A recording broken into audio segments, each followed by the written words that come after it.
अरे दरोगा जी। क्या है बोलो। अरे हमरा मर्दू के जेल में बंद कर दी ना। क्यों बंद कर दे, कसूर बताओ। अरे हम का बताई रुआ से, इन लॉकडाउन में वो अप डाउन करत रहता हमेशा। सोशल डिस्टेंस के मतलब उनका मालूम नहीं थे, दिन रात सटले रहता रह।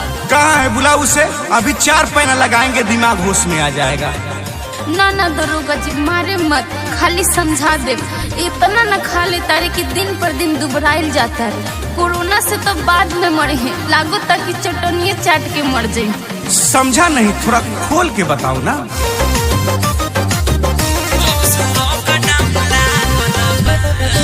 लिख रिपोर्ट ये दरोगा जी रउआ रहल जवान बला गतर बउआ। अरे लिख ना दरोगा जी, लिख रिपोर्ट ये दरोगा जी रउआ रहल जवान बला गतर बउआ, लागतर बउआ। जब से लॉकडाउन लागल बा, जब से लॉकडाउन लागल बा, रोज रोज खाना हवाला खाता, भतार दुबराइल जाता ना।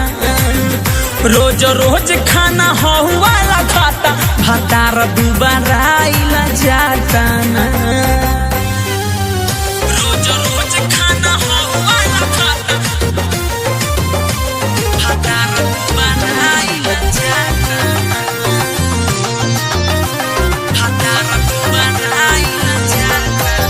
रहे 24 घंटा लागल हो,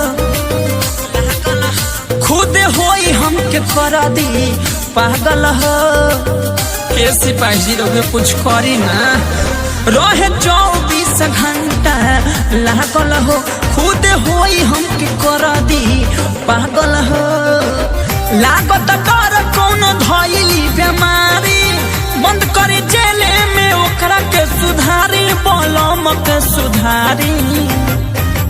जब से लॉकडाउन लागल बा, जब से लॉकडाउन लागल बा, हाथी खानी दहिया सुखल जाता, भतार दुबराइल जाता ना।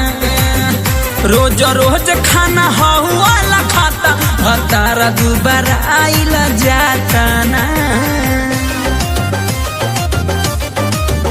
रोज रोज खाना हवाला खाता,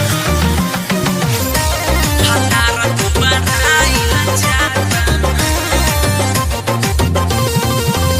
पहिले से पहिले 5 गो पैदाजी, ठीक नहीं के राहुल रसिक के कायदाजी।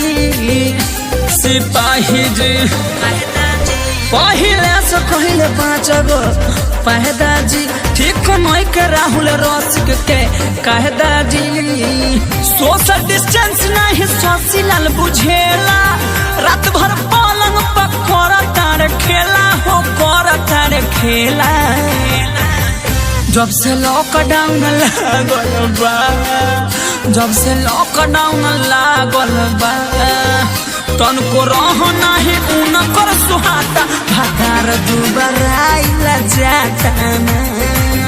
रोज रोज खाना हवाला खाता, भतार दुबराइल जाता ना।